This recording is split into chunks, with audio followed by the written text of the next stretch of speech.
Bueno, se nota que vengo del programa de infancia y que hay cosas que nunca cambian. Lo primero se llenan las filas de atrás y las de adelante se quedan vacías, ¿verdad? Esto es como en el cole, hay cosas que permanecen. Bueno, yo vengo del programa de infancia, adolescencia y familia, ¿vale? Familias, que esto es una coletilla trampa, ¿vale? Pero que sepáis que esto tiene todo su sentido y ahora lo vamos a ir viendo a lo largo de la presentación. O sea que también, bueno, aparte de dar las gracias a Alfonso, al equipo directivo que ha permitido estar aquí hoy, también daros las gracias a todos y todas vosotras que si estáis aquí no estáis haciendo otras cosas que seguramente también son muy importantes.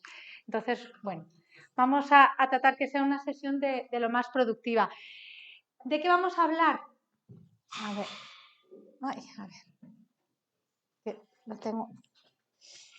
A ver, hoy vamos a tratar de hablar, sabéis que, bueno, todo esto de esta sesión surgió a raíz del nacimiento de una ley, la Ley de Violencia contra la Infancia y la Adolescencia, pero que desde Cáritas, más que atenernos, bueno, ha sido una ley, vamos a ver, hacer la ley, ajustar, lo que hemos tratado de ver es, o sea, ¿qué estamos haciendo desde Cáritas? Acompañando a nuestros niños, a nuestras niñas, y vamos a ver qué hacemos para prevenir y proteger a la infancia, a la adolescencia, a los menores de edad, porque son menores de 18 años, ¿vale?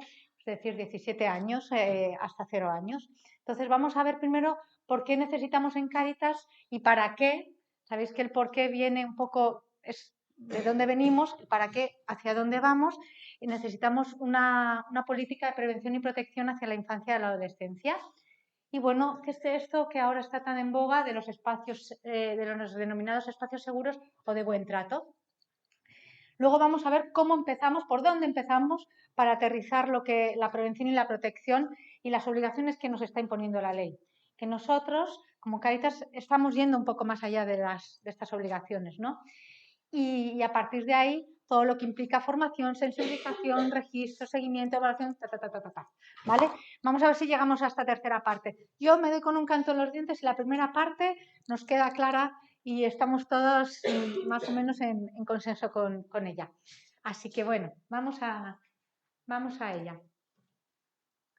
Pero claro, como estamos en infancia, primero de todo tenemos que ver cómo miramos a la infancia y, ojo, también cómo nos miran los niños y las niñas, ¿vale? A mí me gusta decir que de las pocas verdades absolutas que hay en la vida es que yo puedo asegurar, poner la mano en el fuego, que todos y todas los que hemos estado aquí hemos sido niñas o niños en algún momento. Algunos lo tenemos más lejano y no porque tengamos más edad, sino porque lo tenemos más olvidado, ¿no? Otros tenemos todavía mucho más alma de niño o de niña, ¿no? Y lo que es cierto es que en cualquier caso, el adulto o la adulta que estamos hoy aquí somos producto del niño o la niña que fuimos. Somos producto de lo que hicimos y de lo que dejamos de hacer. Somos producto del entorno que nos educó o nos dejó de educar, ¿vale?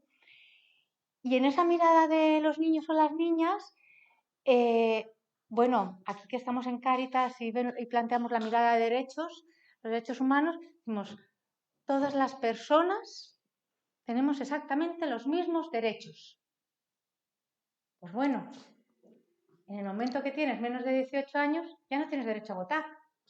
Si no tienes derecho a votar, los partidos políticos no van a hacer políticas o programas adaptados a tus necesidades, a tus inquietudes, a lo que tú quieres o necesitas, porque ya sabemos cómo actúan los partidos políticos, ¿no? Bueno, vamos a ver qué quiere este grupo, por lo tanto, ya vemos que hay un déficit de partida, ¿no? Los derechos ya, por tener una edad diferente, ya se minimizan. Luego hay otro tipo, y que luego muchas veces y tradicionalmente los derechos de los niños y las niñas han estado sujetos, es decir, son sujetos de derechos en función de sus familias.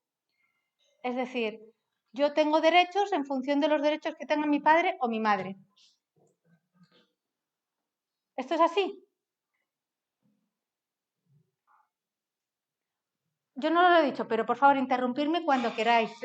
Coger y decirme, no, Carmen, yo no opino, yo tal, o yo qué. Por favor, para mí el diálogo es súper importante. Y cuanto más podamos dialogarlo y hablarlo, está mejor.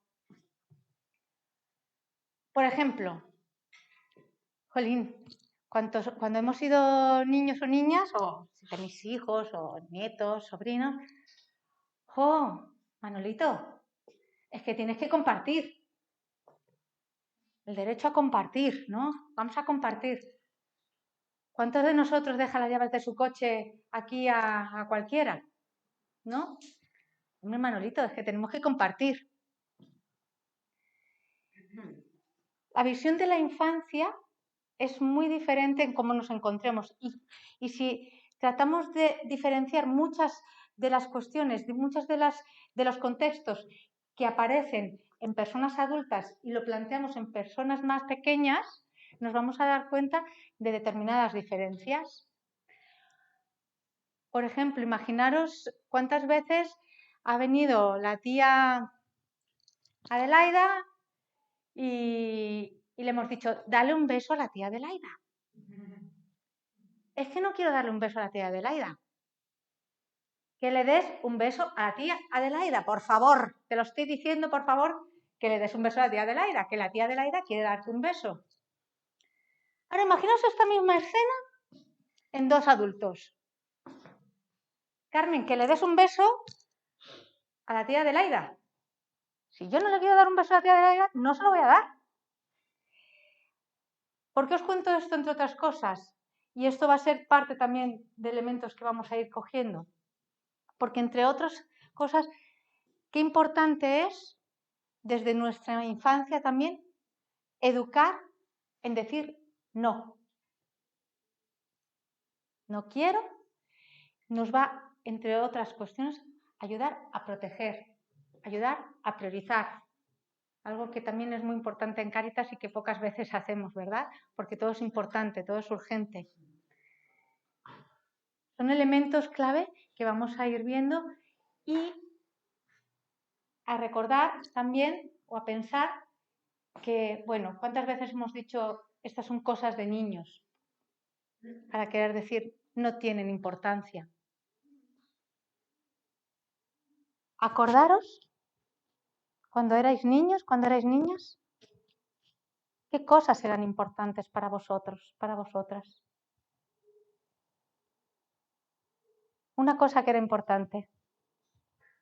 La armonía en la familia. ¿Y la definías así, la armonía en la familia? Bueno, lo digo ahora, no sé cómo lo definiría entonces. Necesitabas que en tu familia hubiera buen rollo.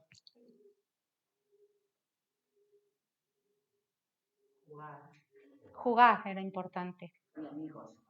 Tus amigos eran importantes. Los besos de tu padre y tu madre. Los besos, esos abrazos que eran únicos.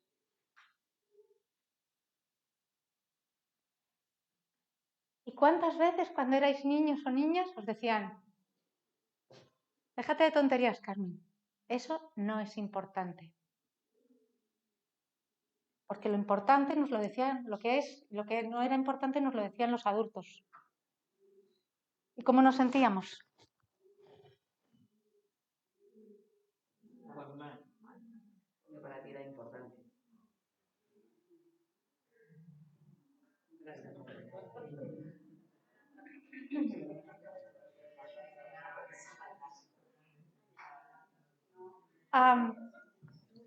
Vamos a intentar ver un vídeo. No sé si se escucha bien.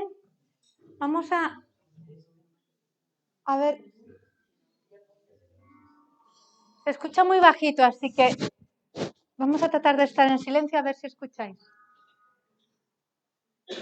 ¿Lo veis todos bien? El ser humano tiende a confundir las cosas realmente importantes. Cogimos a 12 personas anónimas para comprobar esta realidad.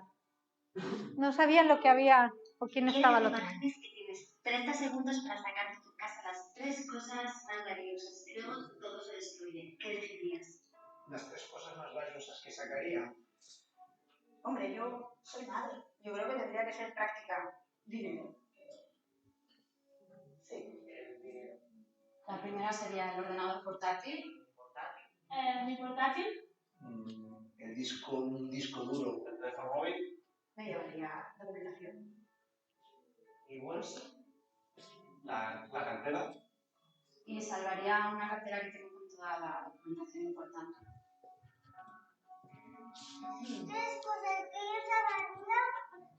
Primero que es el hámster. Salvaría a mi perrito. A mi perro. Yo salvaría la foto de mi perro que cuando murió el año pasado. El osito que luego come.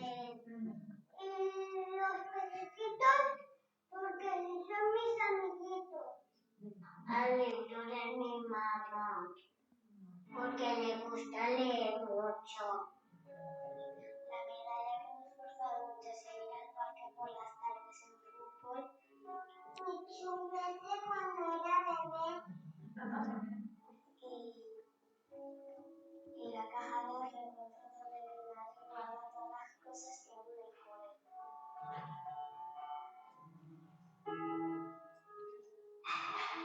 Bueno, está para ti.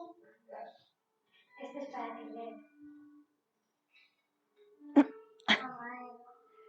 Las cosas materiales. Los sentimentales no.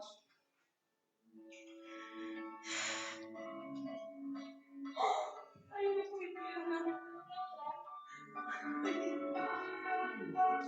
Para que veáis lo que hace una fábrica de cerraduras y puertas.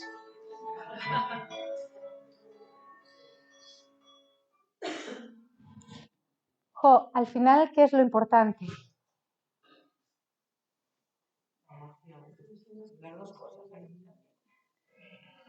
Sí, pero ¿qué nos queda? ¿Qué nos queda en el adulto que somos ahora mismo? ¿Y qué nos queda de las personas que nos han acompañado en nuestras vidas? Nos queda cómo nos hemos sentido, cómo nos ha hecho sentir esa persona. No nos acordamos lo que nos dijo muchas veces, nos acordamos cómo nos hizo sentir. ¿Y cómo nos hizo sentir desde aquí, desde las tripas? Ni siquiera desde el corazón, porque las tripas es lo que tiene memoria, es lo que guarda nuestra memoria del corazón y de nuestro cuerpo. Y es quien nos hace ser la persona adulta que somos hoy.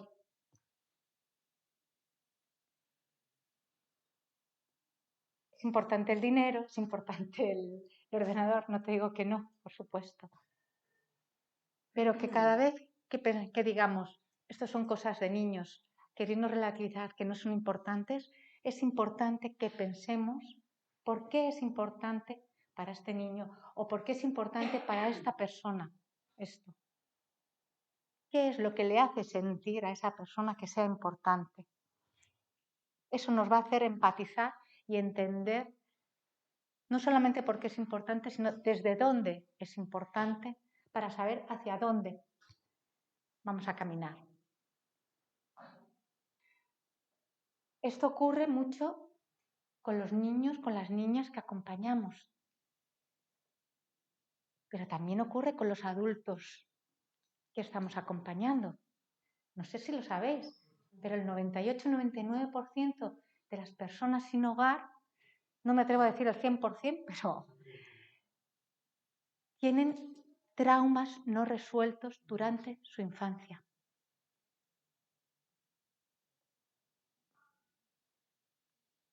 Esto no es casual, no es una casualidad. ¿Vale?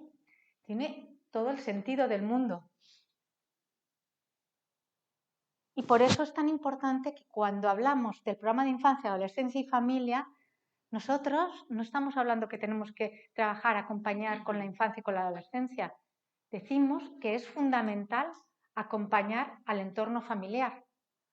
Porque si yo le estoy diciendo a un niño, le estoy diciendo a una niña, tú vales mucho, y ese niño o esa niña llega a su casa y le dice a su padre, tú eres un mierda, lo único que vamos a hacer es cortacircuitar a ese niño, a esa niña. No va a entender nada. ¿Por qué si en un lugar me dicen que valgo mucho y en otro me dicen que soy un mierda? ¿A quién creo? ¿Quién me está engañando? Me está engañando todo el mundo. No creo a nadie. el acompañamiento a la infancia viene desde procesos familiares, desde acompañamiento del entorno familiar, entender cuál es el entorno que rodea a ese niño, a esa niña y viceversa, porque si estamos acompañando a una mujer en un programa, un proyecto de formación para el empleo, termina su formación para el empleo fenomenal y luego le ofrecen un empleo y ella lo rechaza. Es que no quiere trabajar. Viene aquí, la formamos, gastamos tiempo, recursos, dinero para formarla y luego no quiere trabajar. Que a lo mejor esa mamá tiene un bebé de 2 años y no tiene con quién dejarle. Pero eso no lo hemos previsto previamente. Dice un bebé de 2 años, dice un adolescente de 16 años con unas circunstancias bastante complicadas. Porque la crianza, cuando son peques, es una cosa, pero cuando van creciendo es otra.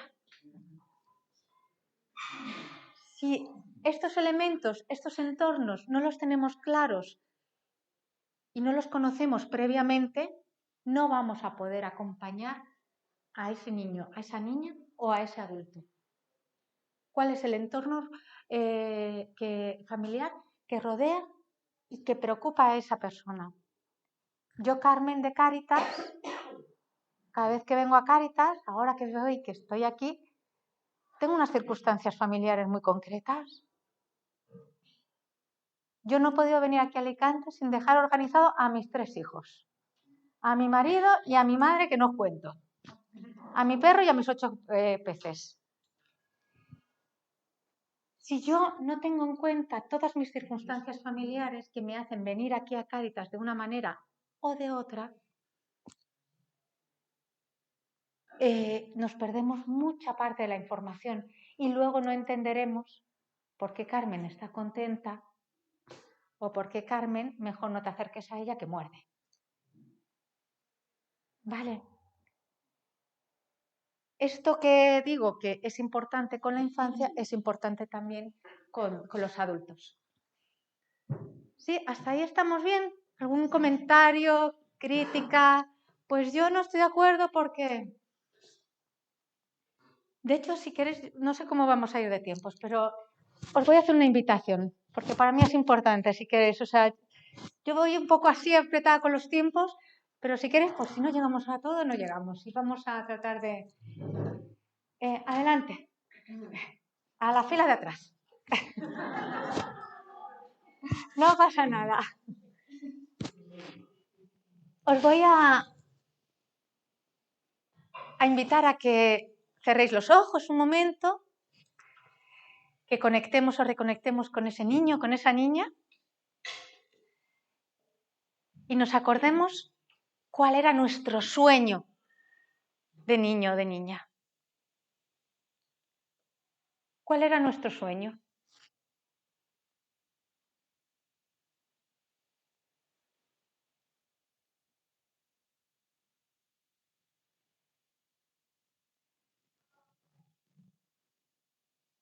Si lo tenemos claro, os voy a pedir que también nos acordemos cuál eran nuestros miedos o nuestro miedo cuando éramos niño o niña.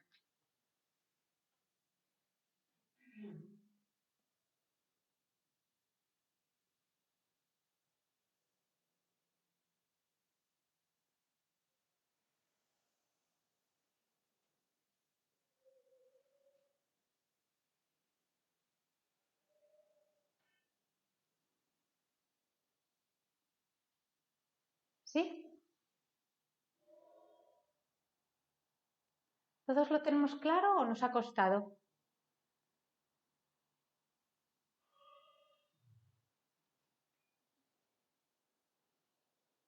¿Nos ha costado?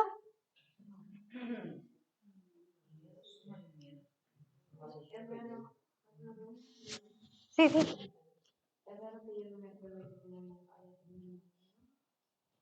No, no es raro. Puede ser por un lado que lo hayas borrado ¿no?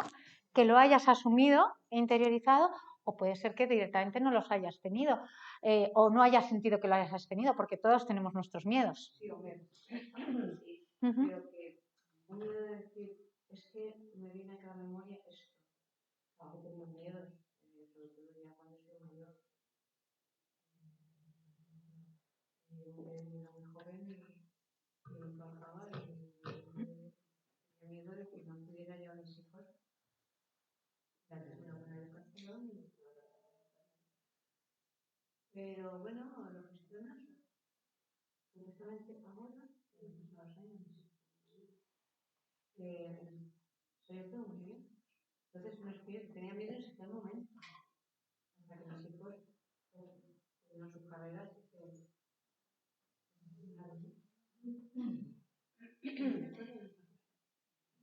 Ahora vamos a este tema, pero antes de entrar en eso, ¿alguien más le ha resultado complicado los miedos? ¿Más los miedos que los sueños? Más los miedos. Los miedos tampoco. Pero era... ¿Y los sueños los teníais muy claros? ¿Alguien quiere compartir algo?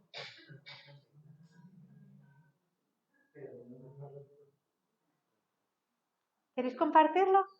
No, que compartirlo, que a mí yo he encontrado más rápido el miedo que el sueño, pero que el sueño lo he encontrado más bien. Yo el miedo lo he encontrado muy rápido.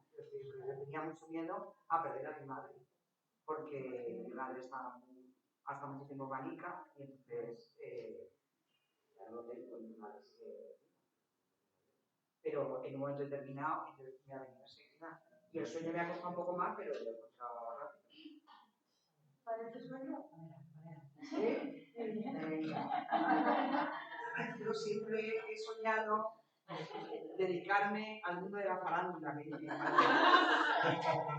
si yo se cumplió mi camino, tenía muchos años diferentes. Y mira dónde estás. Un poco de farándula de vez en cuando. Eso ya no sé si es un sueño, ¿sabes? Es la siguiente,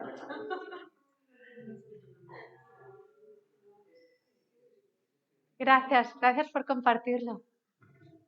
¿Alguien más quiere compartir algo? Yo también, lo primero que me ha venido ha sido el sueño que yo tenía de pequeña, que era tener una granja con caballos y toros y vacas. Y luego nada, mi vida no ha ido para nada, no tengo ni una triste maceta.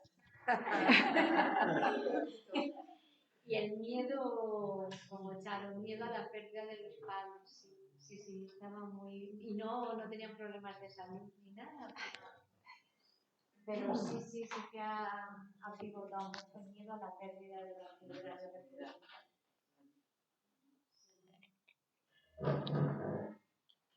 Normalmente, los miedos, si os fijáis, sobre todo cuando somos más pequeños, los miedos no son miedos por nosotros, por nosotras, ¿no? Cuando somos más, tenemos edades pues más pequeñas, nos creemos inmortales, no nos va a pasar nada. Pero a mi mamá, si está enferma, sí le puede pasar algo. ¿Qué me pasaría si pierdo a mi mamá, a mi papá? Y normalmente los miedos, cuando somos madres, no dejamos de ser madres ya nunca más. Los miedos siempre es que le pase algo a nuestros hijos, si somos padres o si somos, ¿no? Pero es interesante ver cuáles son nuestros miedos y nuestros sueños y luego ver cuáles son nuestros miedos y nuestros sueños ahora mismo de adultos, ¿no? Ver eso, que no tengo una maceta cuando yo soñaba con tener una granja, ¿no? ¿Qué es lo que ha pasado en ese proceso de tiempo? Y ahí os pregunto, ¿sabemos cuáles son los miedos y los sueños de las personas que acompañamos? Porque seguramente si a muchos de los niños o las niñas que estamos acompañando les preguntamos sobre sus miedos, no tengan tanto problema en decirlo. Es más, lo tengan mucho más claro que los sueños. Que a lo mejor el sueño es que deje de haber violencia en sus vidas. ¿Por qué os he insistido yo tanto en la primera parte que somos producto también mucho de la infancia la que nos hemos desarrollado, nos hemos educado? Porque no es lo mismo haber vivido con violencia en tu infancia, donde tienes muy presentes los miedos y ahí sí no los olvidas. Normalmente cuando yo hablo de la infancia, a mí me encanta estar en este lado porque a todos los que estáis allí os hace una sonrisita. O sea, la infancia es algo que lo tienes, pero para muchos adultos la infancia es un horror. La infancia supuso un verdadero horror. Y además no es lo mismo haber tenido un trauma, que un trauma no suele ser una situación puntual de que me han pegado, me han violado, me han hecho algo en concreto. Un trauma suele ser cuando estamos inmersos en una cotidianidad de violencia, ¿vale? En donde la violencia me rodea de alguna manera, está en mi hogar, en mi casa, está en mi cole, está en mi barrio, ¿vale? Pues no es lo mismo que esto haya ocurrido antes de los 8 años que después de los 8 años. No sé si lo sabéis, pero hasta los 8 años desarrollamos 2 cerebros, básicamente. Estos 2. El del corazón y el de las tripas. Las tripas es donde guardamos nuestras historias de vida. ¿No os ha ocurrido nunca que, veis, conocéis una persona e inmediatamente decís, me cae bien, pero es que qué bien me cae esta persona sin conocerla? O al contrario, es que no la puedo ni ver. Estas son las tripas, lo que también llamamos la intuición, ¿no? Porque mi historia de vida conecta o deja de desconectar con esta persona, ¿vale? Y bueno, pues todo lo que tiene que ver con el corazón, con las emociones, ¿no? Hasta los 8 años desarrollamos sobre todo estas 2 inteligencias. A partir de los 8 años empezamos a desarrollar esta inteligencia, la cerebral. Y seguimos con esta porque a todos los adultos nos dicen que tenemos que ser muy inteligentes y que tenemos que ser muy buenos. Y empezamos a olvidar un poquito más esta de las tripas. Entonces, si has vivido un trauma antes de los 8 años, va a ser muy complicado que superes ese trauma. Porque ese trauma se te queda en las tripas, se te queda en tu cuerpo, se te queda en tu corazón. No tienes la capacidad o la posibilidad muchas veces de gestionarlo. A partir de los 8 años que empiezas a desarrollar más esta parte, es más fácil poder ir a terapia, etcétera, etcétera, y poder ayudar y facilitar la gestión del trauma. Porque tenemos más herramientas. ¿Me explico? Por lo tanto, no es lo mismo vivir con violencia que siendo bien tratado. Vamos a ver este vídeo. Un momento. Le he tirado la mano. Un día en el parking se enfrentó a mi padre y tú también. Fue gracias a mi vecino. Llamó y denunció. Un desconocido levantó la voz y él dijo. Cuando fui a hablar con el orientador, no imaginaba cuánto iba a cambiar mi vida. Una tarde, la señora Julia, la del segundo B, se enfrentó a él en plena escalera. Cuando Elena, la trabajadora social, llegó a casa, yo no la conocía. Ahora es mi familia. Una niña lo aguanta todo porque no sabe cuándo pedir ayuda. Mi tía pidió ayuda por mí y eso me salvó. Gracias. Gracias. Gracias. Gracias. Gracias.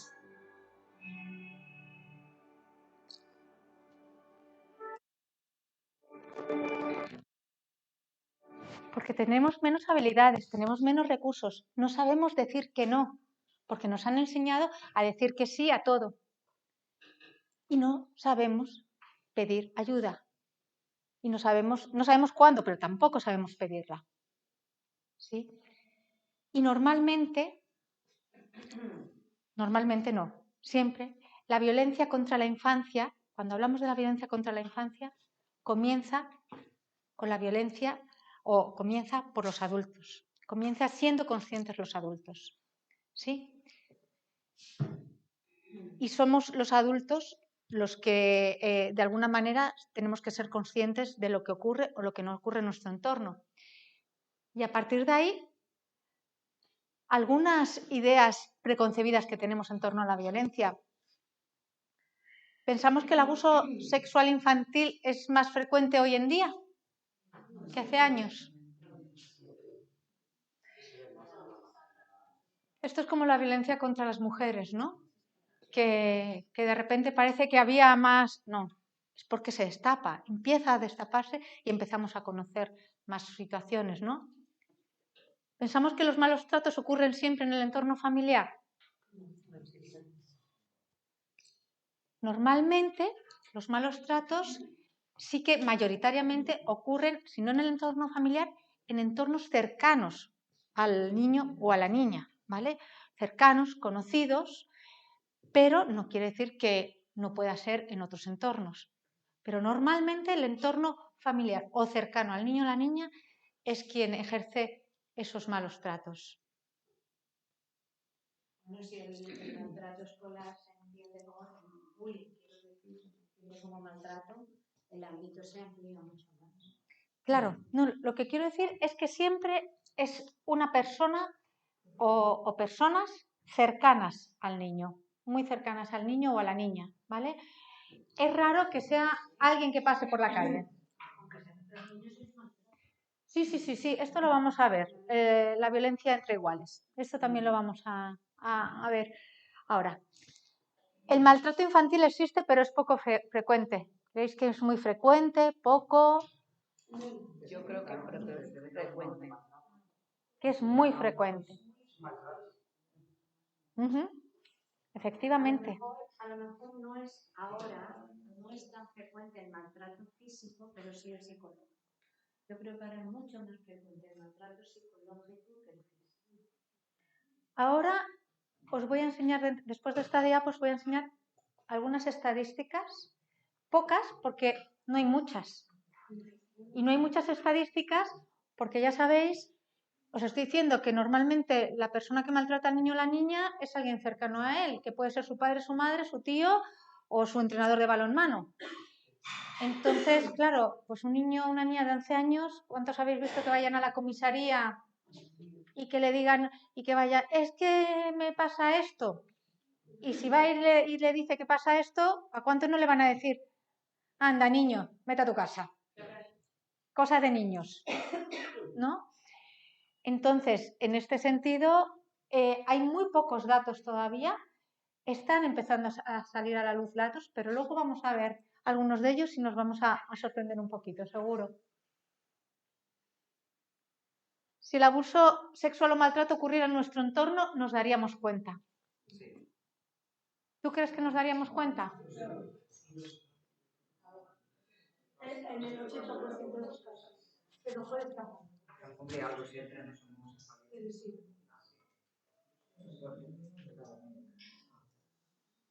Normalmente. Fijándote en la conducta a lo mejor del niño, cosas raras que no veías y que de repente aparecen y normalmente no nos estamos dando cuenta de lo que ocurre. Entre otras cuestiones, el niño y la niña no solamente no es capaz de pedir ayuda, sino que tiene un sentimiento de culpabilidad tan fuerte y el adulto manipula ese sentimiento de culpabilidad de tal forma que lo que hace o que origina es que yo esto no lo digo a nadie, lo oculto. Hay conductas y luego veremos, hay indicadores que tú puedes y debes detectar, ¿no? Y estos son elementos que vamos a ver. Pero normalmente hay que ponerse estas gafas y hay que estar muy atento para ver qué indicadores y qué conductas y qué síntomas ocurren en determinados niños, sabiendo que y conociendo primero todo al niño o a la niña.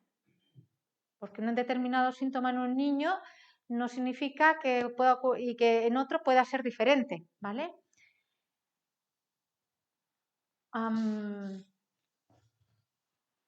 Aquí. Las personas que maltratan a los niños y niñas son enfermas mentales o tienen problemas con drogas. Muchas veces son también niños traumatizados. Apenas un 10, no llega al 15% de las personas maltratadoras en menores de edad han tenido situaciones de enfermedades mentales. El resto, el 90% de las personas que han maltratado a un menor de edad, simplemente son mala gente. O sea, lo puedo decir.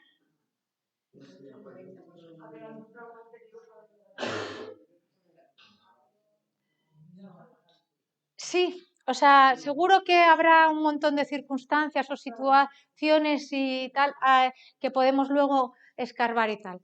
Pero a partir de ahí, o sea, evidentemente, o sea, Pero yo creo que la mala gente o la mala persona se forma, no nace. Hay personas. Estoy de acuerdo, pero ese adulto que ahora mismo, en ese momento, está ejerciendo maltrato con estos niños o estas niñas, o sea, desde luego es una persona que está perdida. No quiere decir que no se pueda reformar, porque luego veremos. El maltrato y la desprotección solo afecta a las clases sociales bajas o desfavorecidas. Afecta a todas las clases sociales. Sí es cierto que efectivamente en una familia, en una situación en donde no llegas a fin de mes, en donde hay mayores niveles de complejidades socioeconómicas, pues es más fácil que los ánimos se alteren, ¿vale? Que en una familia en donde todo está relativamente solucionado. Pero evidentemente los malos tratos hacia la infancia pueden ocurrir en cualquier ámbito. La violencia y el amor no pueden darse al mismo tiempo dentro de la misma familia.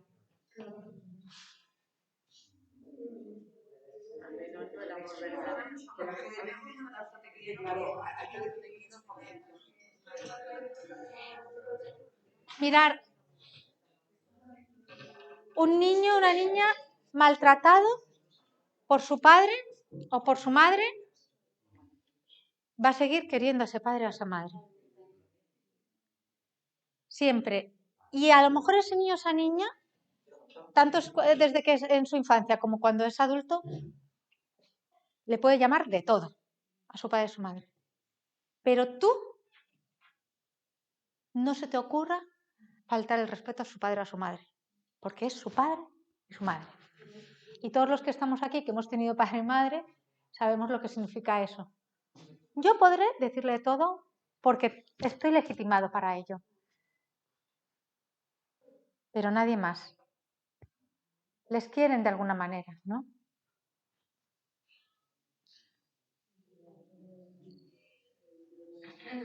Si queréis comentar algo, comentarlo en alto, sí. Mira, yo tuve un caso hace años, que ahí fue cuando me hizo crack todo mi ser, de un menor al que estábamos en un centro de menores, un menor quedó sordo por las palizas que le daba su padre, él estaba en la cárcel, el padre nos llamó al trabajo de la social comentándonos que iba a salir el padre, bueno, que había solicitado ver al menor. Claro, ingenuidad, recién salida de la carrera, además, no va a querer verlo. Pues sí, quiso verlo y además tenía muchísimas ganas de verlo y estaba. Entonces ahí fue cuando nos hizo el clac al equipo de decir realmente lo que estás explicando, ¿no? Cuando una persona ha sido maltratada o ha sido abusada desde muy pequeño ha sido lo que ha vivido. Y lo que ha vivido no puede compararlo con otro modo de normalidad que nosotros vivimos como lo que estábamos comentando, que es el amor. Para él el amor era eso, pero no quiere decir que eso sea sano. Me refiero que es la necesidad de este menor de querer a su padre y de que su padre, por muy maltratador que fuera, ¿no? Y bueno, era la única manera de educación que había tenido este Totalmente. menor. Entonces, bueno, igual que las mujeres, el vínculo que se genera con las mujeres maltratadas, igual que pues hay que entender que es la única concepción que tienen de educación o de amor que han recibido, y es esa. Por lo tanto, no podemos juzgarla. Cosa que muchas veces nosotros como técnicos decimos, pero ¿cómo es posible? ¿Cómo es posible? Pues mira, es lo que han vivido y es lo que con lo que han compartido y lo que conocen. ¿Que hay otras maneras de verlo? Por supuestísimo, pero hay que... Totalmente. Gracias por el ejemplo porque vamos, más vale un ejemplo que 1000 palabras. Está claro, o sea, y a partir de ahí, o sea, tenemos que entender, o sea, una de las claves muy importantes que tú has dicho es no juzgar, no juzgar. Y os voy a poner un ejemplo que esto yo creo que nos pasa a todos. De repente nos echamos una pareja, ¿vale? Nuestro marido. Yo nunca voy a entender las relaciones familiares que tiene mi marido con su familia. Pero es que él tampoco va a entender las que yo tengo con mi familia, porque las he creado desde pequeña y tenemos determinadas relaciones y dinámicas familiares que algunas, que a lo mejor hasta me llama la atención y ¿pero cómo puedes hacer eso? Pues no lo sé, chico. Pero lo hago de toda la vida y yo con mi hermano hacemos así.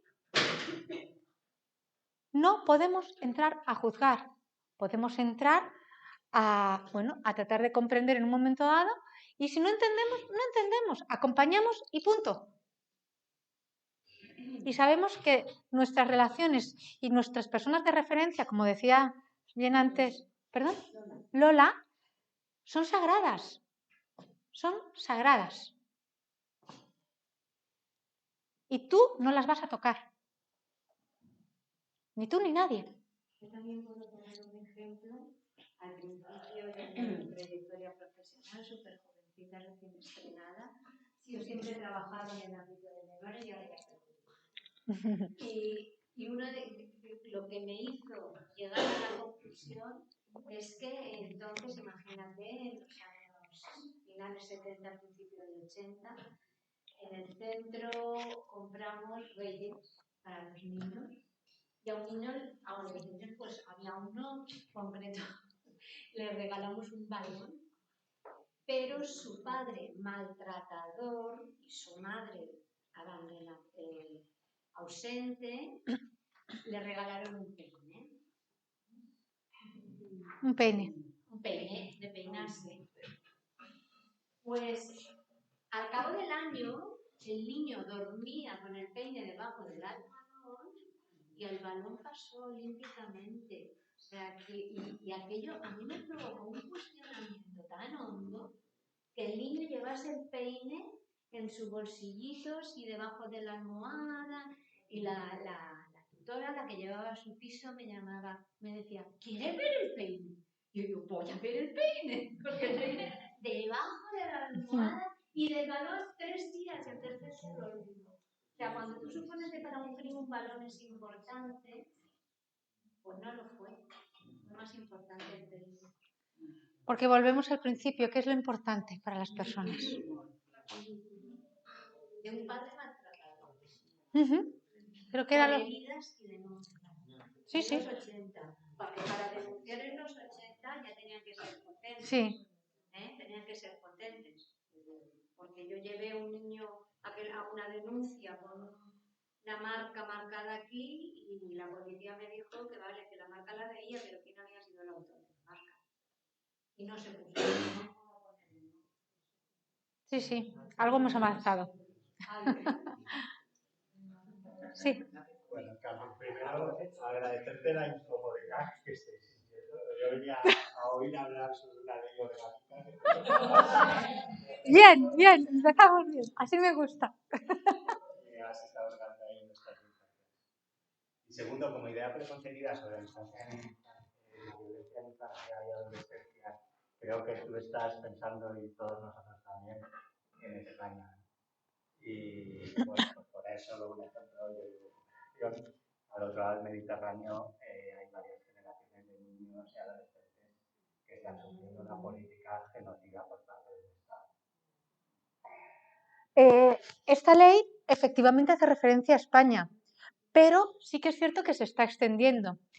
desde Cooperación estamos pendientes de trabajar muy de la mano para ver de generar políticas protectoras para la infancia, que además, si veis luego el documento marco que hemos elaborado y que hemos realizado, veréis que es un documento que se puede adaptar en muchas cuestiones, no ya a la infancia, sino a cualquier otra persona. Sí que es cierto que hay elementos muy específicos porque la protección internacional y la Convención de Derechos de la Infancia opera sea el país que sea. Otra cosa es que hay otro tipo de situaciones que estén invalidando esto, pero la Convención de Derechos de la Infancia es válida en cualquier país del mundo y hay que tenerla muy en cuenta. O sea, por supuesto que además en otros países operan ya otro tipo de situaciones, ya no digo países, ahora mismo las guerras que tenemos todos en mente, pero por ejemplo los niños soldados o niñas soldadas en el Congo que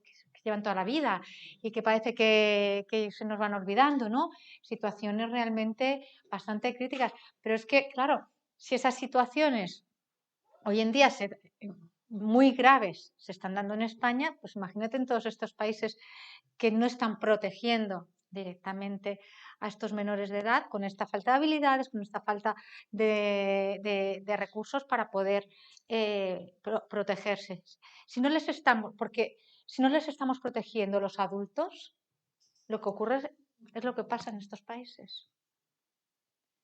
Las leyes y las normas las hacemos los adultos. Y si son inexistentes o no las cumplimos o están en el papel mojada, pues evidentemente esto es lo que ocurre. Pero sí, hay todo un movimiento que estamos tratando de verdad de extenderlo. Pues como decía Alfonso, yo vengo de Cooperación Internacional, o sea que sé un poquito por dónde van los tiros también. Gracias por recordar también.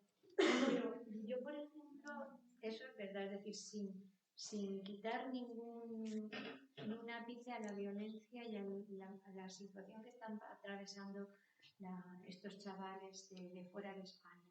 Pero yo creo que al ser grupo, al ser muchos los que están pasando por lo mismo, se evita el agravio comparativo que viven nuestros chavales aquí. Es decir, a mí me maltratan y yo me vivo mal, pero el que está a mi lado no. Y entonces yo creo que eso es una carga con la que tiene, es que no sé si me explico. Es decir, sí, pero fíjate. Que los niños de Gaza están viviendo todos igual. Están viviendo todos. Entonces no me comparo, porque con el que me vaya a comparar está viviendo lo mismo. Nuestros chavales se comparan con el que está al lado de su pupitre. ¿Y por qué a mí me pasa y a él? Y eso es... Pero eso es un poco perverso. Eso es un poco perverso, Lola. O muy perverso. Yo, estando en Guatemala precisamente, había una familia indígena que se le había fallecido, no sé, uno de sus hijos, y no era el primero ni el segundo que fallecía. Y un compañero occidental me dijo, ya que ni sienten ni padecen, porque como se les ha muerto ya tantos hijos, claro, es muy perverso, porque al final todos sufrimos, sea en colectividad, pero luego lo individual está ahí. No, te entiendo lo que tú dices, entiendo lo que tú dices y comparto, puedo llegar a compartir la parte de, bueno, pues, que era un poco lo que decía la compañera, como Arantxa, que al final, como todos estamos en lo mismo, tendemos a normalizar estas situaciones. Y si esto es normal, pues entonces no echo de menos el buen trato, no echo de menos otro tipo de situaciones. Esto sí es algo que ocurre. Y por eso también yo insisto, decía antes, no es lo mismo vivir con violencia que sin violencia, porque además hay un elemento que está muy presente también en estos chavales de allí, chavalas, pero también en muchos de los que acompañamos. Y es la violencia estructural, que la vamos a ver. O sea, también luego ya que llamamos violencia. vamos a irlo viendo, pero por avanzar algún elemento. La violencia estructural está tan presente en la vida de muchos chicos y de muchas chicas que ya no saben discernir. Su forma de relacionarse es a través o a partir de la violencia. Y esto es luego lo que nos llevamos también cuando somos adultos. Que es en lo que yo estoy tratando de insistir de alguna manera y que no sé si lo estoy consiguiendo mejor o peor. Buenos días. Pero es en donde estoy queriendo, el punto en el que estoy queriendo llegar. ¿Sí? ¿Algo más o sigo? Lo último que ponía aquí era las personas maltratadoras no dejan nunca de serlo. Es un poco lo que decíamos antes, ¿no? Estamos en Cáritas y en Cáritas creemos en los cambios, en que las personas podemos cambiar. Si no creemos en esto, yo creo que no estamos en el lugar adecuado. Entonces, evidentemente, que es difícil, muy difícil, sí, pero que podemos cambiar también lo es. Sabiendo, como yo decía antes, que no es lo mismo un trauma haberlo tenido con una edad que con otra. Nos conecta y lo manejamos o lo gestionamos de maneras muy diferentes. ¿Sí? Pues a pesar de que apenas tenemos datos, fijaos, de los pocos datos que tenemos, nos dicen que 1 de cada 5 niños sufre violencia sexual en Europa. Es decir, que si aquí estamos, ¿qué podemos estar? 50 personas, que si aquí hay 50 personas, al menos, como mínimo, 5 personas de las que estamos aquí hemos sufrido algún tipo de violencia sexual en nuestra vida, cuando éramos niños o niñas. O 10, perdón, gracias, perdón. 10 personas de las que estamos aquí. Otra cosa es que lo hayamos denunciado, otra cosa es que a lo mejor, bueno, si solo me tocó un poco y luego otro poquito más, ¿vale? Pero 10 de las personas que podamos estar aquí. Por poner algún otro dato más, se estima que el 25% de niños y niñas en España sufren por maltrato y el 75% de jóvenes han sido víctimas de violencia online. Luego lo veremos. Hay muchos tipos de violencias. Si el 25% de los niños que conocemos y niñas que conocemos o que podemos conocer han sufrido violencia, si nos ponemos a plantear, ¿nosotros hemos sido conscientes de esa violencia en ese 25% de esos niños?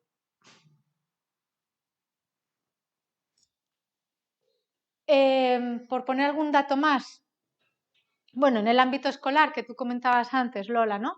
1 de cada 3 niños o niñas probablemente ha sufrido acoso escolar. 1 de cada 3. Y en España se calcula que 7 de cada 10 ha tenido acoso o ciberacoso. Solo en el año 2020, año de la pandemia, 23 niños y niñas fallecieron asesinados por sus padres y madres. Y en el 2021, 17 niños y niñas. Habrá que ver al 2023-2024 cómo va evolucionando el tema. ¿Vale? Apenas tenemos datos, pero los pocos datos que tenemos creo que son suficientemente significativos, impactantes, para ver y valorar que la violencia en la infancia no solo existe, sino que es mucha y muy grave. Y no sabemos hasta qué punto los niños o niñas que estamos acompañando están sufriendo y padeciendo ese tipo de violencia. O de violencias. Ahora lo vamos a ver, pero me vais a escuchar hablar de violencias. No hay una violencia. Voy adelantando así algunas cositas.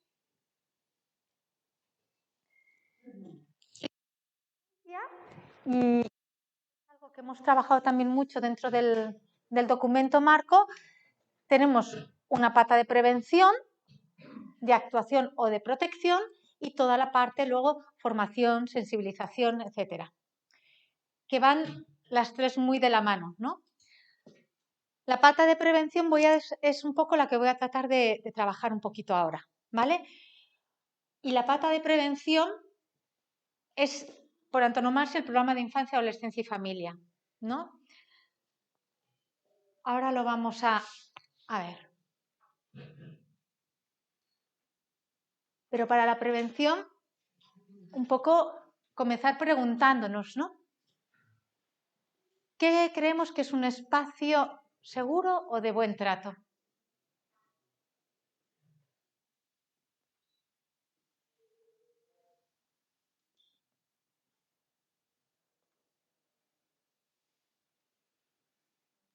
Pues donde el niño o la niña se pueda sentir, la palabra dice seguro, en sentido más físico, de que no se vaya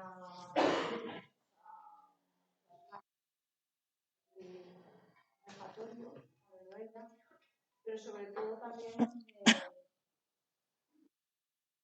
se sienta validado o validada, donde sea un lugar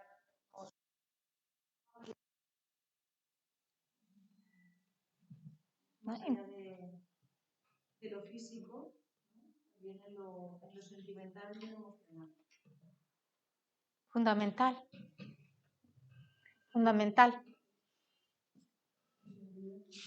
¿Alguien más quiere comentar algo? Yo creo que también un espacio de respeto por sus opiniones, por lo que piensa, por lo que siente, ¿no? Y también como para potenciar su lado, digamos, no sé, creatividad, no sé, todas sus cosas buenas, positivas que tiene, ¿no? O sea, como un apoyo, ¿no? Para que se sienta también feliz. Qué guay, qué avanzadas, qué bien. Voy a seguir avanzando y luego...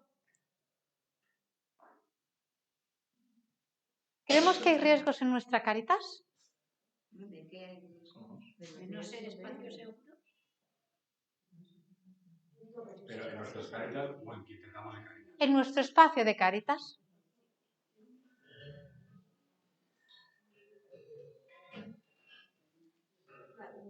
Estemos en donde estemos.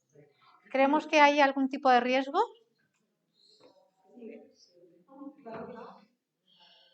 ¿Sí? ¿Qué riesgos, por ejemplo, se nos ocurren? Hay veces que van personas pidiéndose ayudas y entran muy fuertes. Un poquillo de respeto. Por aquí, riesgos de personas externas que vengan. Yo creo que por lo menos desde la experiencia en Cáritas, los riesgos que tenemos es el no saber atender, el no saber detectar.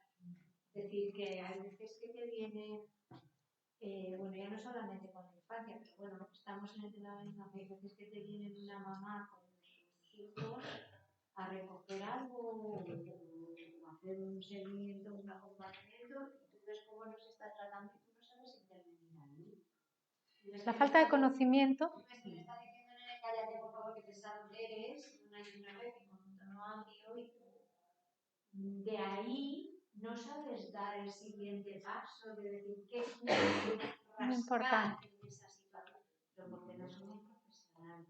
Nos quedamos en la detección y nos llevamos nuestro malestar a casa. Porque Bueno, mira lo que detectamos. si ya has detectado, hemos avanzado. También te digo, Lola, ahí también es importante. No, lo que pasa es que nosotros también, por ejemplo, lo hacemos distinto, nosotros hacemos mal. Cuando dábamos bolsas, ahora ya no damos, nosotros evitábamos que los niños vinieran para no ver esa zona, porque no queríamos que era constructivo para ellos. Entonces ahora ya no lo hacemos de otra manera, con dinero, con vales, con todo más discreto, para que la gente se sienta bien, pero siguen sin venir niños. Y el niño que viene a abrazos de su madre es muy pequeñito. Entonces, claro, no... A ver, una violencia con los niños nosotros no tenemos nada mal, porque no los tenemos. Vale, pero yo más que nosotros tengamos, es ver si entendemos o creemos que puede haber determinados riesgos dentro de nuestro entorno, en nuestro espacio de Cáritas. Sí, claro. Y ahí, por ejemplo, si Lola me ha dicho una cosa muy importante, la falta de conocimiento que podemos llevar a que ni siquiera detectemos o que detectamos y no sabemos qué hacer con esto que hemos detectado, ¿no? No sabemos qué hacer porque, yo insisto, es decir, ahora otra barbaridad, me preocupa más el maltrato psicológico que el físico, porque el físico es demostrado. Y tú a un niño le haces un ojo morado y le haces un papel de lesión. Pero un niño que lleva días, años, meses soportando la depresión o la ansiedad o el maltrato de su madre, eso como lo demuestras que psicológicamente se está deteriorando y tú lo ves y no sabes qué hacer con ello y si lo dices a servicios sociales ¿qué hago? Ahora hablamos del tema más de violencias, pero solo te adelanto una cosita. Normalmente, cuando un niño, una niña o un adulto sufre violencia, no suele sufrir un solo tipo de violencia. Te adelanto ahí. Luego, ahora vemos, pero te voy adelantando algunas cositas. Normalmente suele ser multicausal, ¿vale? Yo me imagino, simplemente por la experiencia, yo he estado 12 años en un centro de menores. Entonces, en el centro de menores, la realidad de los abusos era a flor de piel. Total, o sea, era una cosa exagerada, la realidad esa, ¿no? Entonces, la gente que normalmente se acerca a Cáritas es del entorno de la gente que va a un centro de menores bastante parecido. Entonces, yo imagino que debe haber, pero claro, ¿cómo detectas eso? Ese es el problema, porque detectarlo es complicado, pero tienes que imaginar que eso es así, porque cuando has trabajado con chavales que los tienes súper estudiados y tal, eso se daba. Es imaginable que se dará, pero ¿cómo se detecta? Cuando tú a lo mejor nada más que mantienes una conversación con los padres o tal. No lo sé. Por allí antes, luego cuando he preguntado lo de si había riesgos en Cáritas, lo habéis dicho también muy seguros. ¿Algo más queréis aportar? Y un tema el otro día nos ocurrió un tema muy evidente. A ver, evidente aparentemente, luego resultó ser evidente. Viene una abuela a llevarse la ayuda y dice que está solito con ella. Al conocer a la familia, automáticamente le decimos a los hijos, oye, no tiene por qué pasar nada, pero es raro que el niño viva con la abuela y no viva con sus otros tres hermanos y con su madre. Se pone el ayuntamiento a investigar, resulta que el niño tiene una enfermedad rara y parece ser que la abuela lo acoge mejor que la madre. O sea, y eso salió simplemente de ver que la abuela pedía también, no, yo es que vivo con mi nieto.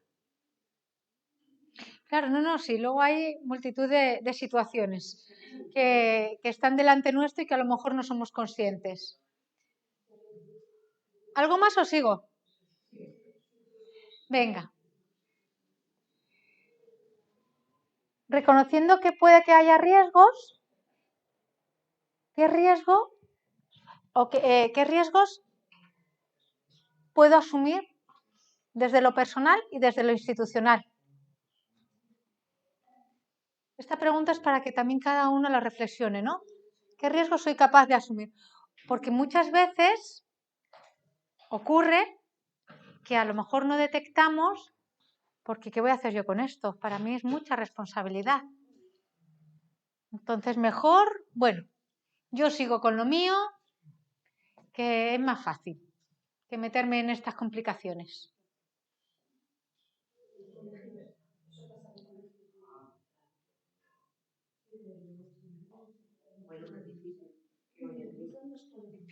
Luego, si hay espacios en donde los niños, las niñas o los adolescentes, NNA, ¿significa eso?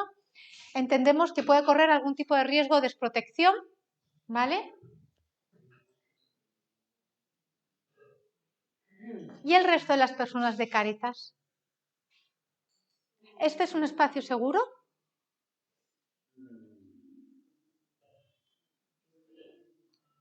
Las personas adultas que estamos en Cáritas, personal, me da igual que seáis trabajadores, contratados, becarios, voluntarios, me da igual.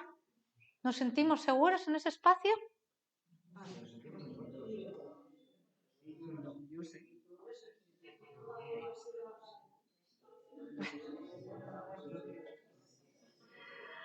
Qué pena que no estéis en este lado y os veáis las caras.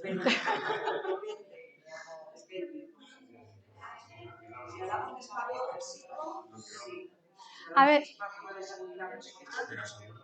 si no le escucho. ¿Cómo es tu nombre? Charo, si no escuchamos a Charo. Espacio físico dice que sí se siente segura, pero espacio... Depende del... O sea, si hablamos de un espacio físico... Sí, claro. Hasta la calle no sentimos seguros. Si el espacio se refiere a sentir una seguridad personal porque no eres violentada con determinadas conductas, pues depende. Entonces me estás diciendo, cuando yo he preguntado qué es un espacio seguro de buen trato, ¿qué me estás diciendo que es un espacio seguro de buen trato? Que garantice mi integridad. Ya, pero tú me estás ampliando determinadas cosas. Hay una parte física, pero hay otra parte emocional claramente. Hay una parte emocional muy importante.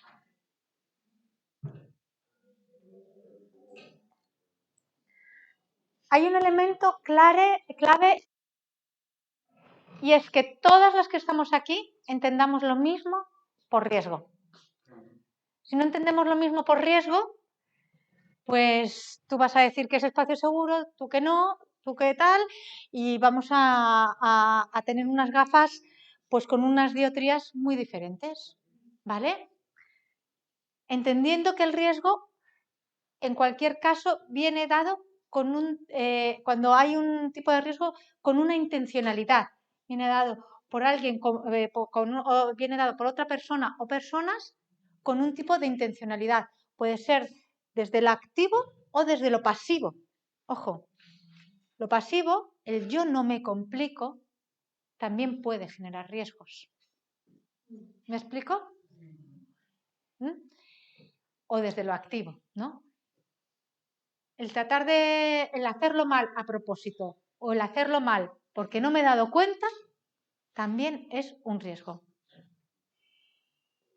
Aunque queramos sentirnos bien o no queramos sentirnos mal. Y como he dicho ya antes, y voy a repetir hasta la saciedad, el riesgo en los menores de edad comienza por los adultos. Y por eso el documento y la ley orgánica se dirige a todos aquellos programas que acompañamos a familias con hijos e hijas. Es decir, a todos.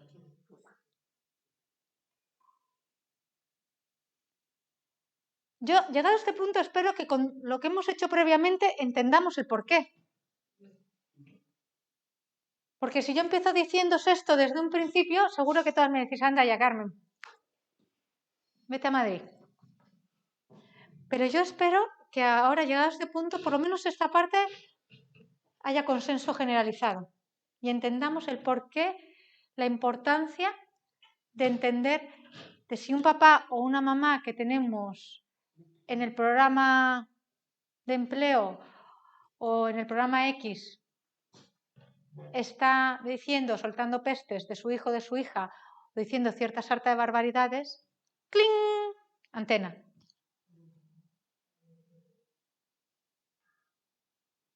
Si un papá o una mamá o la abuela, como decía aquí el señor, nos dice determinadas cosas, ¡cling!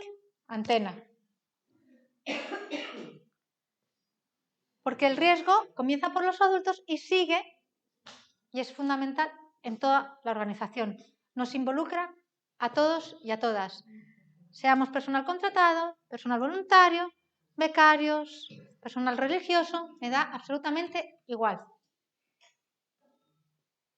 Evidentemente, efectivamente, si estás en contacto directo con los menores de edad, tienes un nivel de exigencia aún mayor, ¿vale? Pero si no es así, tienes también un nivel de responsabilidad importante. ¿Sí?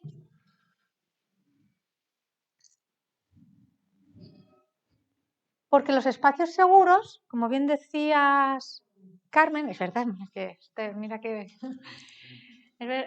según decía mi tocaya, comienzan por una seguridad afectiva. comienzan por tener más claros los sueños que los miedos.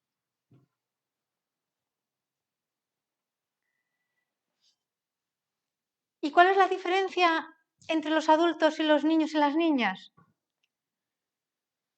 Los adultos, hasta cierto punto me diréis, y toda la razón, pero hasta cierto punto podemos elegir.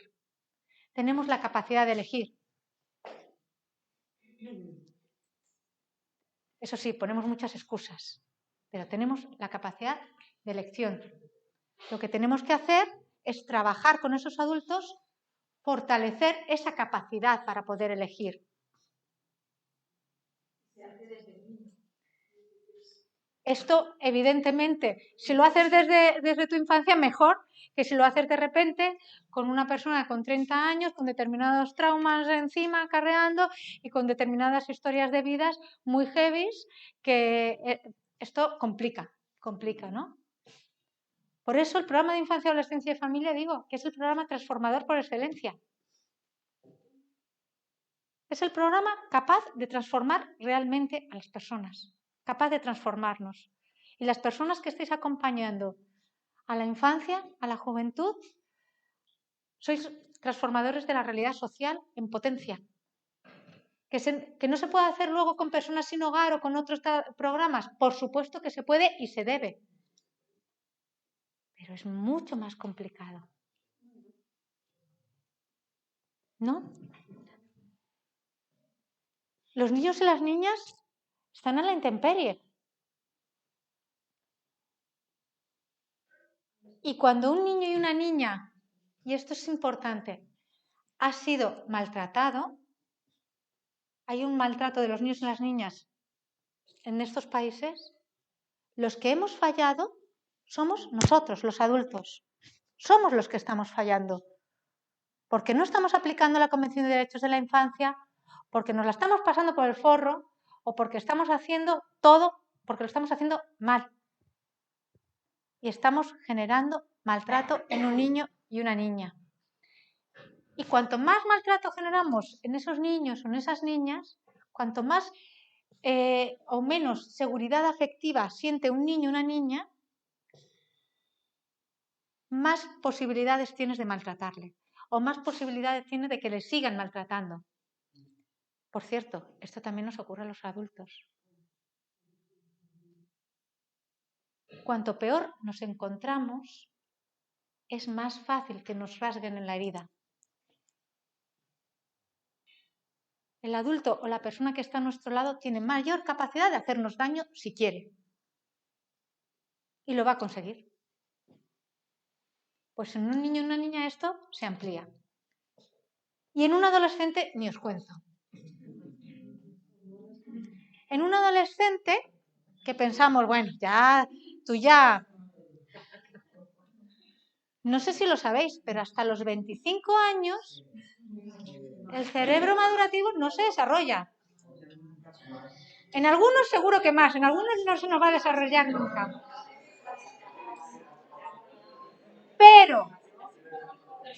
Pero fisiológicamente, hasta los 25 años, la capacidad de discernir, organizar, pensar, reflexionar y aterrizar no está desarrollada completamente. Tenemos cierto nivel de excusa, ¿vale?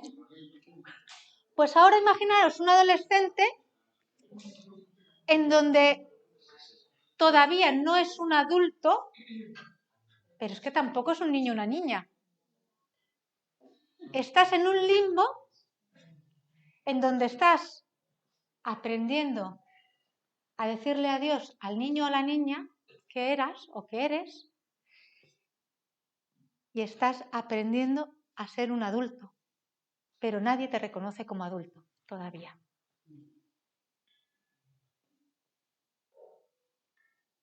¿Cómo crees que se puede sentir?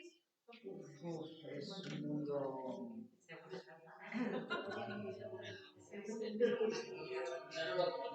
Según el día no, según el momento.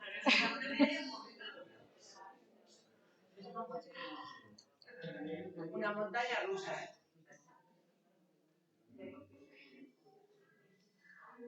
Por lo tanto, La seguridad emocional afectiva comienza con algo tan importante como lo que Lola estaba comentando antes, las competencias, saber, conocer, ser consciente, ponerle conciencia.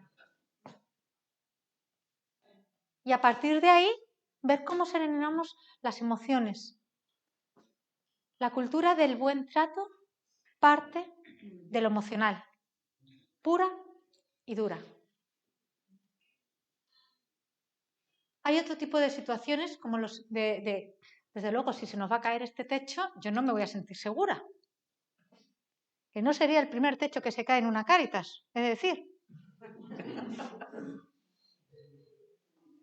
Literalmente hablando, sí, sí.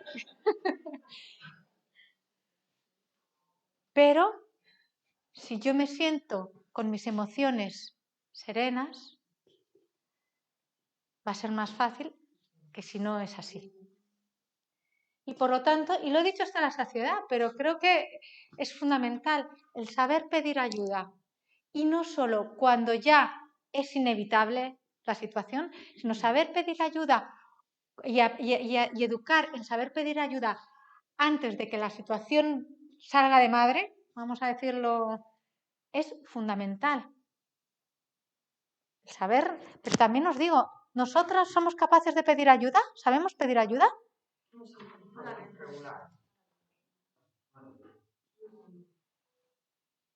A mí se me da muy bien pedir ayuda si es por mis hijos. Pero si es algo para mí o mío, ¿cuántos de vosotros pedimos ayuda? ¿Qué educación estamos dando a los niños, a las niñas en este sentido? Y luego la reparación del daño. Luego, a ver, voy a tratar de hablar de ello, ¿no? Pero qué importante es pedir perdón.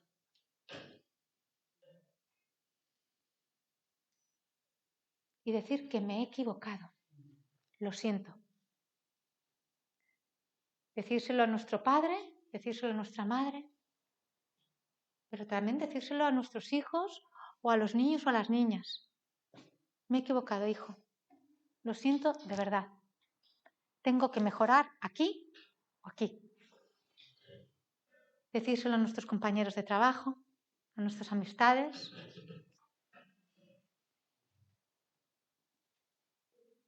Entendiendo que, yo digo aquí la infancia, los niños, las niñas, pero también nosotros como adultos, al final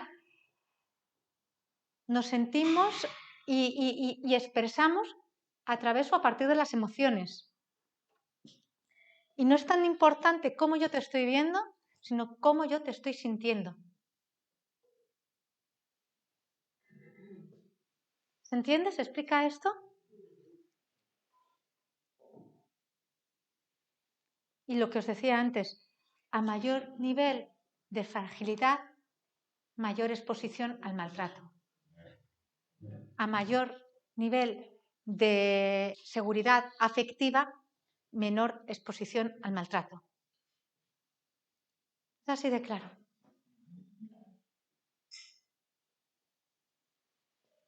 ¿Alguna cosa aquí? ¿Vamos bien? Es que eso, por ejemplo, puede pasar incluso dentro de una misma familia, ¿no? Que el padre o la madre sea maltratador y hay varios hijos y al que ve más débil es al que más ataca. O sea, que, ¿no? Al más vulnerable, al más tal. Los otros a lo mejor saben cómo defenderse un poco, pero hay uno que por ahí voy, porque con ese me es más fácil, ¿no? Maltratar. ¿Qué pasa en los coles?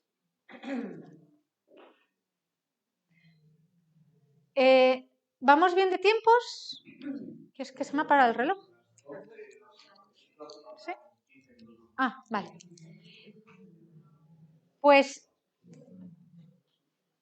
los niños y las niñas sienten los miedos o la seguridad igual que cualquier adulto. Esto lo han hecho niños y niñas, en concreto de la Cáritas de Valencia, ¿no? Cuando les preguntamos ¿qué es la seguridad para ti?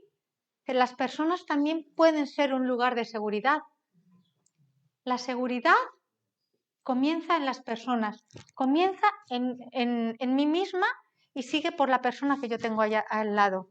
Yo me voy a sentir más segura o insegura en la medida que las personas que estéis aquí me generéis esa seguridad. A los niños les ocurre eso. Te ponen tu abuela, profe, amigo. Es un collage que hicieron los niños y niñas. A una niña de Cáritas Zamora, cuando la preguntaron cómo se sentía, este fue el dibujo que hizo.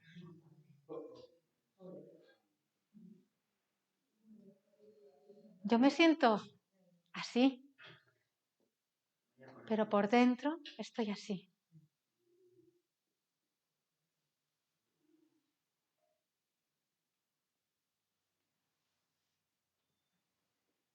Por lo tanto, para construir un espacio seguro y protector para cualquier niño, cualquier niña, pero cualquier adulto, lo primero sí es tener tus necesidades básicas cubiertas. Esto es importante. De alimentación y muy, muy importante, de sueño. Si os pregunto cuántas horas hemos dormido, es un factor de riesgo completamente. Más en infancia y en adolescencia que necesitan dormir 14 horas. A veces hasta 16. ¿No?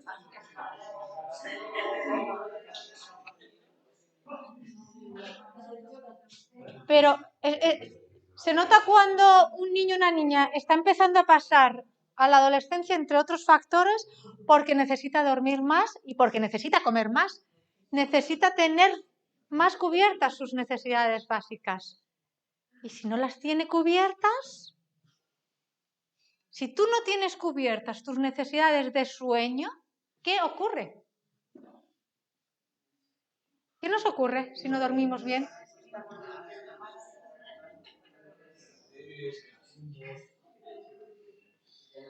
Pesado.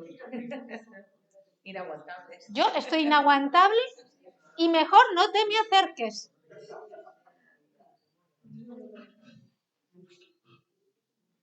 Si dormimos menos de 5 horas diarias, esto ya hay que medicarlo, os digo. Pero es que si dormimos menos de 8 horas, tenemos también que revisárnoslo. Preguntarle a las personas que acompañamos cuánto duermen es un indicador importante. Nos da muchas pistas.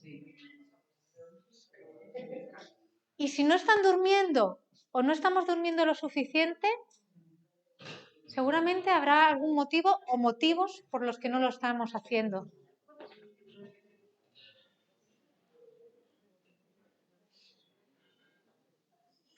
Fundamental.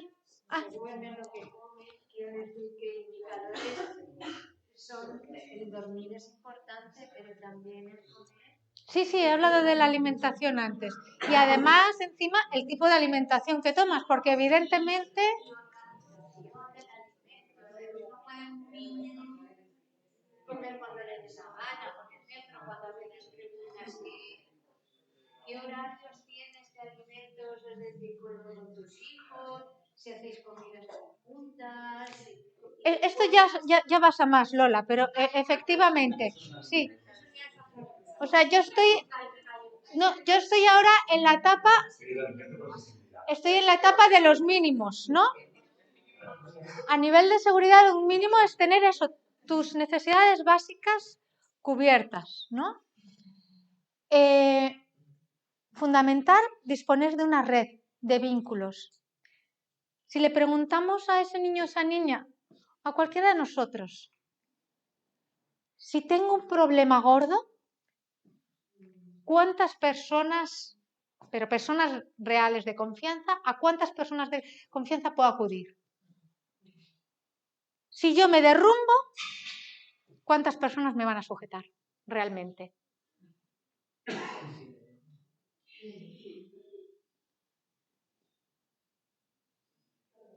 La realidad actual nuestra en Cáritas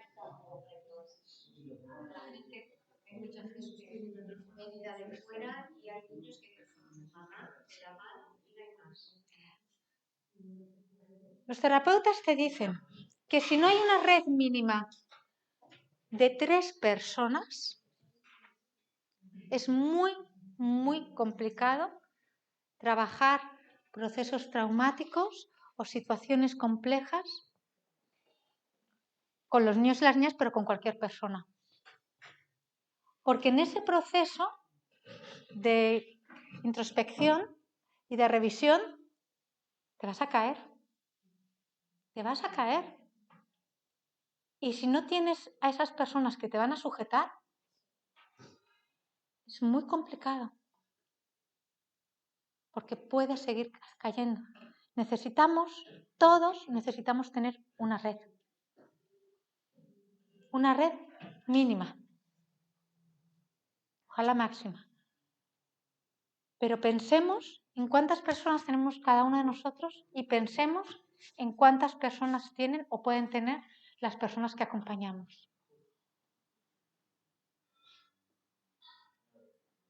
La importancia de acompañar, por eso.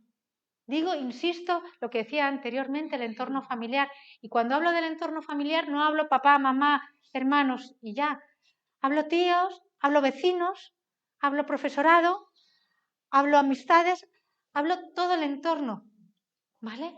La importancia de acompañar desde este sentido comunitario que nos caracteriza desde Cáritas, no es que sea fundamental, es que es vital. Es que si no lo hacemos desde ahí y solo desde la individualidad, estamos perdiendo buena parte del acompañamiento que hacemos. Ahí sí que apelo a mi comisión diocesana a que nos formen, a los voluntarios.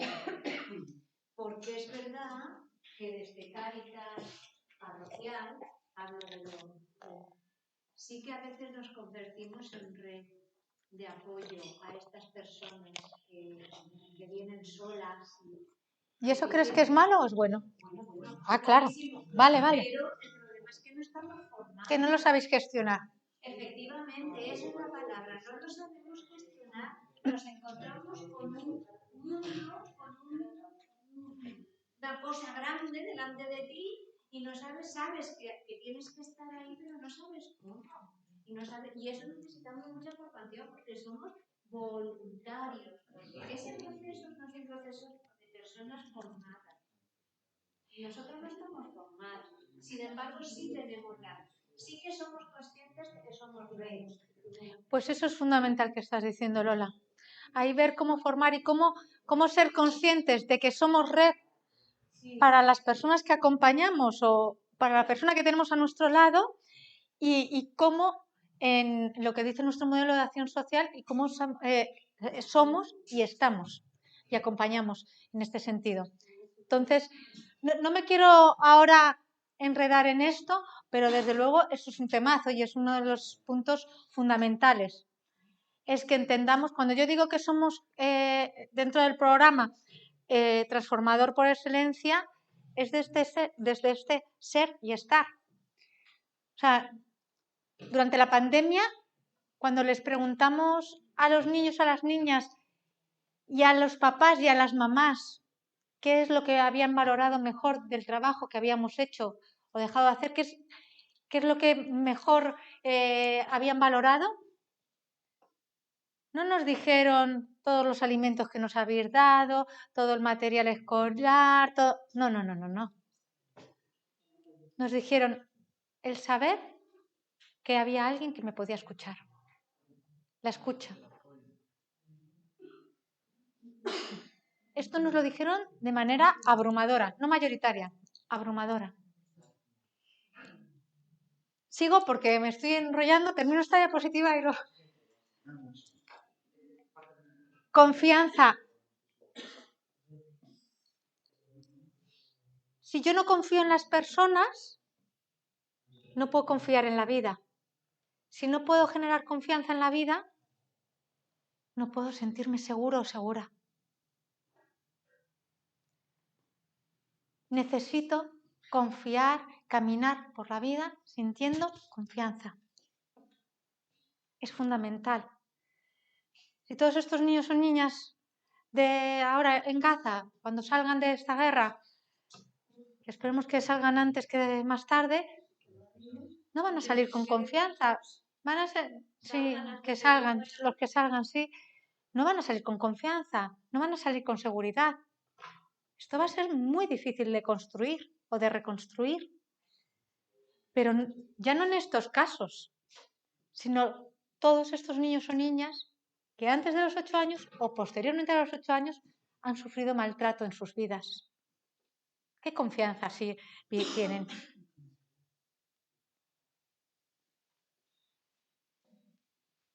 Para todo esto, fundamental, 2 claves: amor y seguridad.